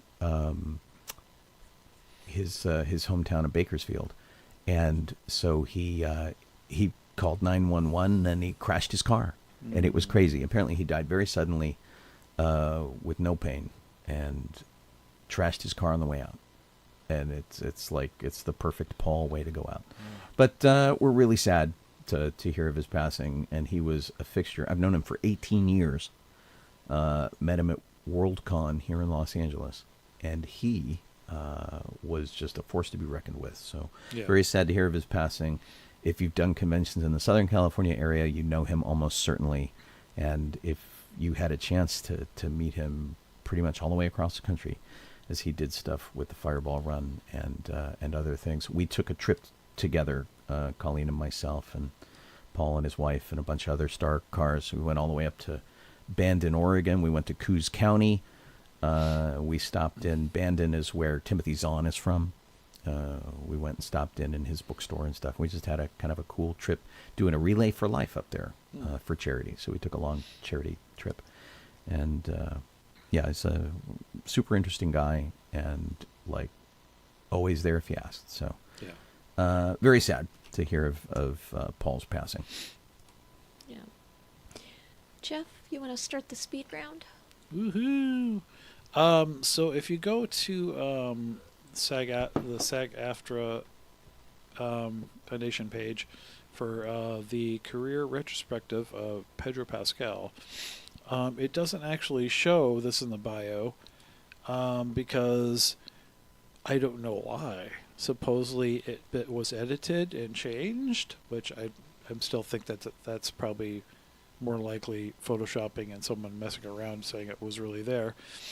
But what it said was that in one part of it says Pascal recently wrapped production on Ridley Scott's highly anticipated Gladiator 2 and will soon begin production on Marvel Studios' Fantastic Four. Most recently, blah, blah, blah, blah, blah.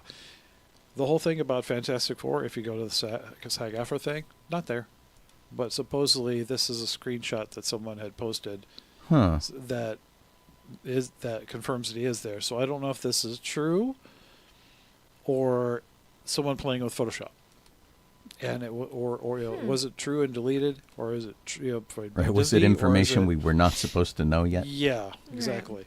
Wow. Very interesting. I would like to talk about Elmo. Elmo's had a big week. Oh, Elmo had a won. big week. Elmo won Twitter, baby. Almost. Yeah. So Elmo on Twitter reached out and said, "Elmo is just checking in. How is everybody doing?" That's a bad Elmo, sorry. Elmo is just checking in. Elmo, laugh at you. People. There were thousands of responses. Yeah. 20,000s of responses. And in them, people wrote things like, "Elmo, I'm depressed and broke." They wrote that they'd been laid off, that they're anxious about the 2024 election, or that their dog had rolled around in goose feces. Yeah. The I don't know if this is the best one, but the one that I've seen. Elmo, each day the abyss we stare into grows a unique horror. Read a response posted by Hanif Abdurakib. Abdurakib, a poet, essayist, and contributor to the New York Times. One that was previously unfathomable in nature. Apparently, I can't speak at all tonight. Wow. Guillermo del Toro, See? unfathomable in nature.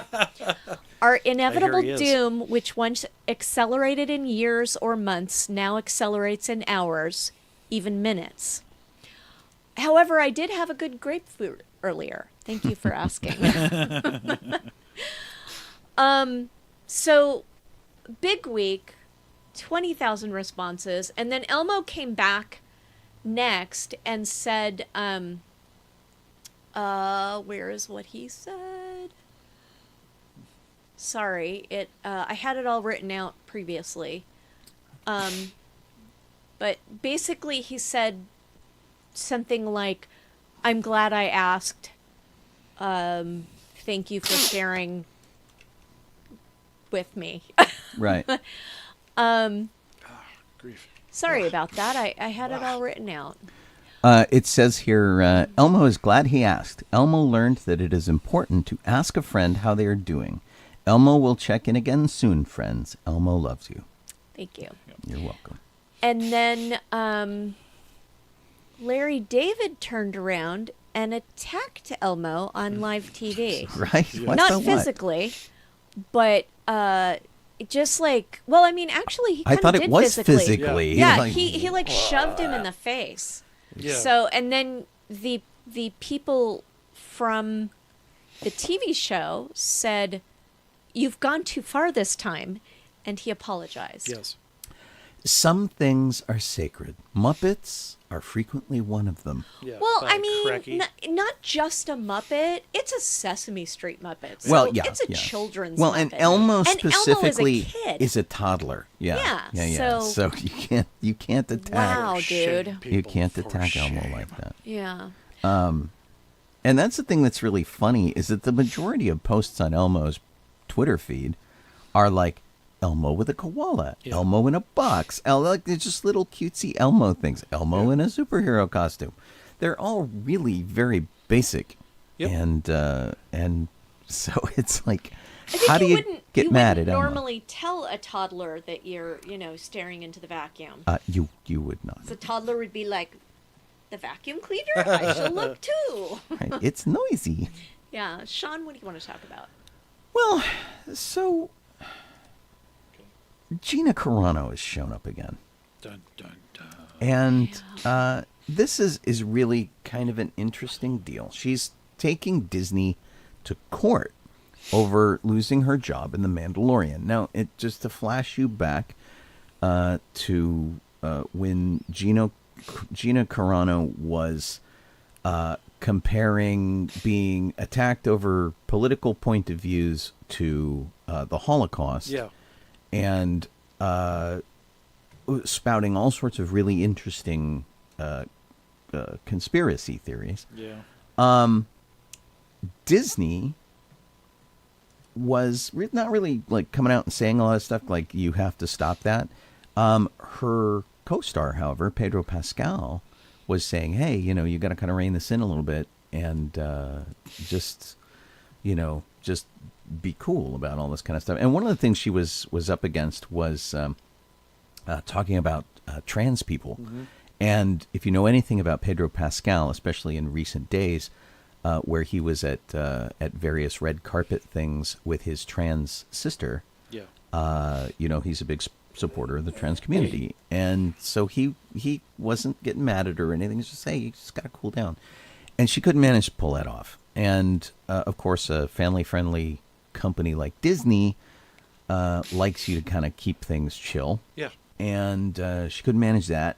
And so officially, they didn't have any more parts for her.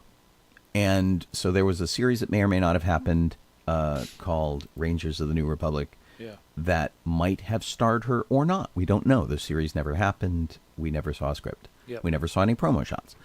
That may have had her in it or not. But they didn't have any use for her on The Mandalorian anymore.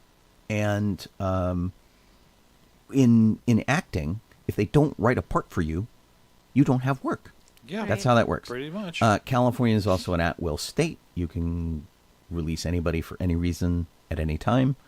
And so her taking Disney to court is really just my career is not working out the way I think it should be right now, and I'm going to blame you for it.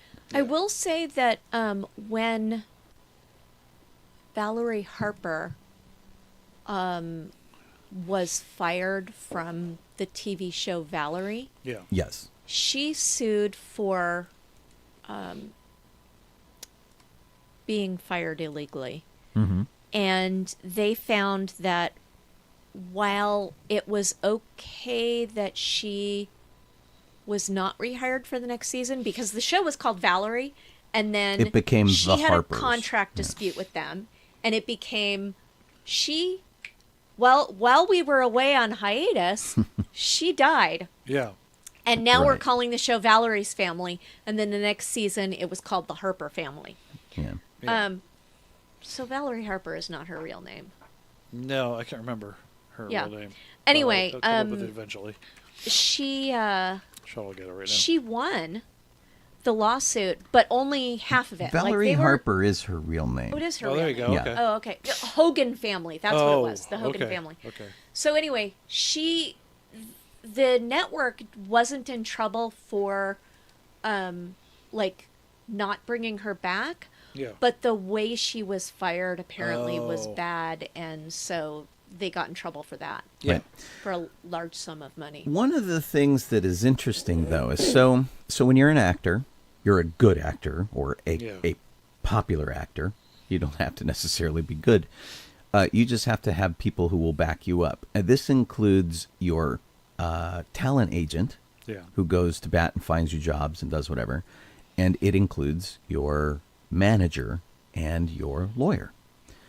In the case of Gina Carano, these people also released her, which tells me, because look, Gina Carano is not unattractive.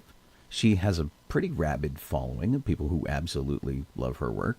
She was in a major show with Disney, forever how long she was in it. Yep. There are enough things that you would think that if there were no other issues, her managers would just hang on to her. But if you are problematic and you have other issues, they don't want to fight that battle for you. Yeah. Yeah. They don't want to have to keep their PR machine in overdrive. And when she was comparing stuff to like pogroms that happened in World War II, where women and children were being chased through the streets, struck down and killed, Yeah. with pictures from these pogroms on her Twitter feed. How do you fight that? How do you PR that? I mean, oh my gosh, it was just nuts. Now, one of the things that gets me about her whole thing is that she is not necessarily poor. So now she's not paying her own bills on this. She went to Elon Musk, who said, "Oh, this happened while you were on Twitter. Therefore, I have promised to pay the legal bills of anybody who had problems using free speech on Twitter." And I believe that. that is you. So Elon Musk is apparently gonna foot the bill for this. But Gina Carano's family owns Caesars Entertainment. Oh, good grief. So all the Caesars Palace and you know, all of those hotels and things, her family's rolling in it. So Yeah. it's not like she needs this money. She's just butthurt. And it's like, oh, mad, whatever. Yeah. And you know, it's one thing if you're just saying, you know, political things, but if you're telling people conspiracy theories and you're telling them things that are going to get them sick or killed, like don't wear your masks and it's a big cover up and all that kind of stuff, the things that she was saying, Yeah. is really, really pretty terrible. So she got $25,000 an episode as a guest star on the show. And the guest star, it's not part of the regular cast. It doesn't mean you get to come back anytime you want. She got a $5,000 bonus.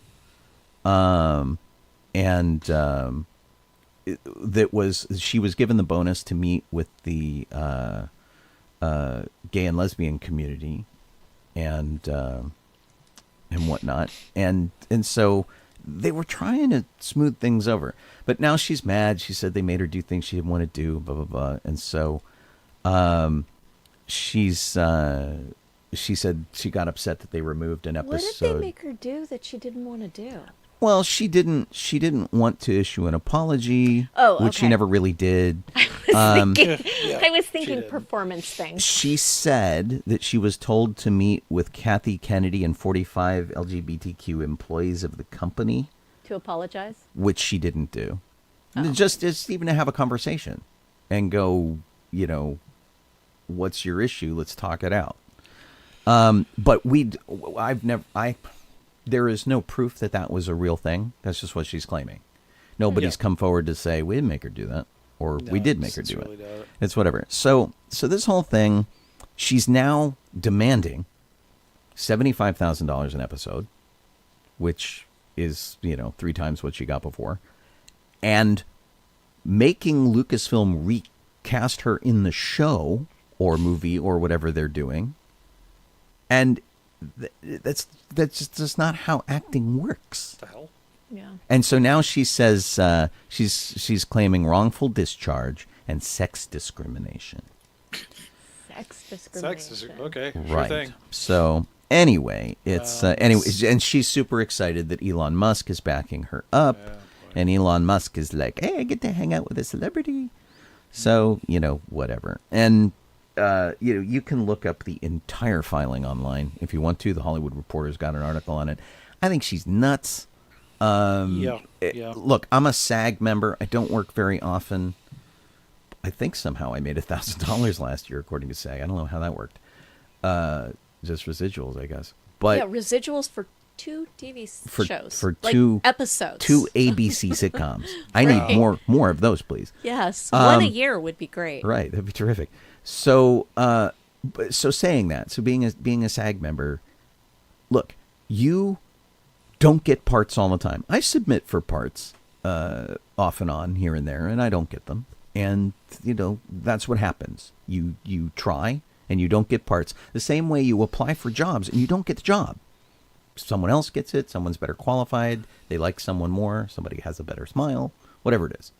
So in the case of acting, you give it your best shot, and you've got to move on, because if you dwell on it, it'll eat you up. It'll just completely eat you up inside. Yeah. And look, she's got to deal with this kind of stuff. You lose jobs because they didn't write anything for your character, or they pushed you down an elevator shaft in an episode and things like that. And I won't say that there haven't been instances where writers have retaliated against the character and pushed them down elevator shafts to get rid of the actress, or recast them with their long lost evil twin or whatever. There's been all sorts of BS going on where they've messed with actors and stuff. But in this case, she just probably violated her contract. I haven't seen her contract, but she probably violated some sort of ethics clause in her contract because Disney. And it's, sometimes they just don't have more for you to do. Yeah, it happens. Yeah, and that's you got to move on. You got to do something else. And in her case, she made a couple of movies that were very right-wing centric, that were supposed to work with a right-wing audience. And what happened is the right-wing people that she thought was going to keep her going went, your movie about being a tough woman on the prairie shooting guys trying to take your farm, that's too woke, too feminist, we don't want to go see it. And it made just over $13,000. And that's not hyperbole. It made just over $13,000. And they spent several million on it. And because even her chosen audience, and this is a thing we can do now, you can pander to particular audiences. The super right-wing audience she thought was going to be her meal ticket didn't come out to see the movie. And they thought it was not right-wing enough, despite having all of the right people behind it. So, I'm sure she's just really butthurt, and I liked her character. I thought it was just fine. I thought she was pretty great until she started going crazy. And I don't need to see more of that character. And they did dismiss her pretty quickly when she said, when they said, oh, well, what about Cara Dune? And then they had a line that's like, oh, she's off doing something else in the show. Yeah. Crazy people. And it's not doing Hollywood any favors, because we're used to crazy people in Hollywood. And look, there's more. Jeff, what do you want to talk about? So, well, there's something on our list that I think it's old news, actually. Old news, that never happens. Yeah. So it's a like a TikTok from Dan Povenmire. He's saying that basically saying we're getting another season of, or whatever, of Phineas and Ferb. 40 episodes apparently. And this is actually something he announced back basically around when the strike was going on, because the strike wasn't something that affected the animation companies. Yeah, I remember that. So yeah, so this is old news. But he said it again. He said it again. He's reminding everybody. He's very excited, and also Hamster and Gretel are getting more episodes too, and he's jazzed. His daughter is in one of the shows. She got cast, and she's like up for an Emmy. Yeah. Milo Murphy, I wish they wonder if they're doing that, but I don't think so. That was Weird Al's show. Yeah. And bring that back, baby. That was but maybe as well. maybe they will if these other ones do good. Maybe they'll bring him back. Maybe so. Or maybe Al didn't want to do it. Who knows? Could be. Yeah. Maybe. Really quickly, Frito-Lay made 8 different Groundhog Day ads to air across ABC all day on February 2nd, which was Groundhog Day. Mm-hmm. And there is a link where you can go and watch the YouTube of all of them right in a row. I watched them. They're fantastic. They feature Stephen Tobolowsky, who was Bing! Ned Ryerson. It's me, Ned Ryerson. And honestly, he's great. He's really good in all the. Watch them all. Yeah. And they're just really very funny. And I wish that I had been able to see them in the wild, like just watching TV and then the commercial comes up. But who watches TV like that anymore? We don't watch TV like. Although I'd be surprised if they didn't make an appearance in the Super Bowl. Some of them. Oh, I'm sure. Yeah. That'd be so awesome. Yeah. Sean, you got another one in you? Yeah, just a couple quick things about Disney. Disney has invested a whole bunch of money in Epic Games. It'll be interesting to see how that plays out and what they expect for their investment. Moana 2 has been announced, so that's going to come out. And Percy Jackson, if you've been watching that recently, Season 2 has been authorized by Disney Plus for Percy Jackson, which turned out to be a pretty good series. I didn't have high hopes. I was pleasantly surprised. Excellent. Jeff, you have 2 minutes worth of something? Okay. Not more than 2 minutes worth of something. There's a trailer. He's like, I don't know. Sean just took all the things I was going to talk about. No, not at all. There's a trailer on here that I thought was that I don't know if you've watched, but it was pretty funny. And it's the completely made up adventures of Dick Turpin, and it looks incredibly funny. It's a highwayman who is not really someone that looks very successful as highwayman. Oh. And it looks really good. Yes. It was. Okay, well, we it's still a have name. 2 minutes. I mean, so. Dick Turpin was an actual highwayman. Yes. Interesting. I'd like to talk about the Saturn Awards again. The cast of Star Trek: The Next Generation, Picard Season 3, if that's what that says, received a special Lifetime Achievement Saturn Award. And it can't just be from Picard Season 3 because Will Wheaton was one of the people that were honored.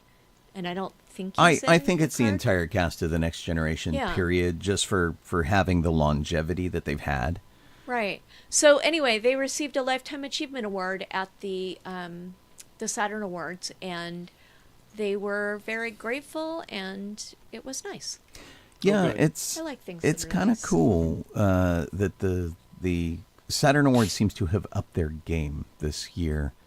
I think you sort of post-COVID and all of that kind of stuff as they play catch-up with these things made for a pretty decent award ceremony. Sean, one last thing. You have 1 minute. Oh, I have 1 minute. Oh, how's he going Sean to do this? can't- no, Let's I see can't here. talk for less than a minute. Hulu is going to squash password sharing. So if you were sharing your password through Hulu, be careful. I don't know what the repercussions are for it, but crackdown is coming. Netflix, I think, just did this recently. Disney Plus, of course, did it. And so if you're giving your password to your friends or your family, they might cancel your account. Oh, dear. So, like, Yep. and so it's going to happen by March 14th. Okay. So, All right, so to wrap up the show, what is everybody doing this weekend? I don't think I have really anything going on this weekend. I have everything going on this weekend. I'm going to be, myself and Sparrow will be going on Tuesday to Disneyland. So, but other than that, me too. I don't know what else. Yeah. so, I'm not sure what else is going on this weekend. Yeah, we're going to Disneyland. We're going out to dinner with friends At Disneyland. at Disneyland. There you go. We're, Downtown Disney, actually. But yeah. We're, I may be going fabric shopping in downtown LA on Okay. a like run in, run out hit mission. I have an online fitting class on Saturday afternoon, and Yeah. then Saturday, as soon as the fitting class is over, I am training someone in how to be the head of scholarships for CGW. And then Sunday, in addition to all the sewing that I keep putting off, and I talked about earlier, there's a dance class that I'd like to go to. So busy, busy, busy weekend. Good grief. I'm working on my car, trying to get it ready, and I'm hoping to take advantage of a break in the lighting, or in the weather, rather, with Yeah. good lighting, Yeah. so that I can shoot some video. There's a car channel that I promised to showcase the G-Wing on, and so there's all sorts of stuff that I The really wanted to do before that supercar or happens, but whatever it is. I can't put them off anymore. And the weather's certainly done that for me. I mean, how do you go out and shoot when it's storming and there's flooding and all that kind of stuff? Yeah. So hopefully I will get that done on Sunday, which gives me Saturday to really kind of crank on the car and make it look pretty. We'll see, because I'm so far behind in everything that I want to do with it. Yeah. And getting not getting any help from the Genesis community of owners. My goodness. Usually the car people are like, if you ask a question, they all jump all over each other to be the person to give you good information. And these people are like, and it's basic stuff. I'm like, I want to patch in a fuse block so I can put in lighting and stuff. And they're like, Tch. whatever. Yeah. Rude. Oh, my goodness. All right, Sean, you gonna wrap us up? Yeah, I certainly can. You have been listening to Docking Bay 94. We do this every Thursday night. We are on sci-fi.radio. That is the internet radio station that's been going for 15-something years. And we've been broadcasting this show for, we're in our 12th year right now. So this has been going on for a long time. When we first started, we were not on YouTube or Twitch or Facebook, but we're on all of those things now. And that's how you get to see our lovely mugs as we talk about all the week in geek. And we will be back again next week to do it again. Tomorrow morning I'll be on for the last show of the week for Good Morning Tatooine, now that we've got our feed fixed. That'll be on sci-fi.radio. You can tune in at 9 a.m. Pacific time or 12 p.m. Eastern time. We'll do nerdy, geeky, funny stuff. And we'll fill you in on all the neat stuff that we do in the following week next week. I'm Colleen Kaylee Crosby. This is Joseph Donoho. I am Sean Obi-Shawn Crosby, as always. May the force be with you. Thanks, Kit, for doing all of our links and stuff. And we'll see everybody next week. Bye. Bye-bye. Get Have some a good night. credits and stuff. Where do the credits go? Hey, there we go. Bye, video people.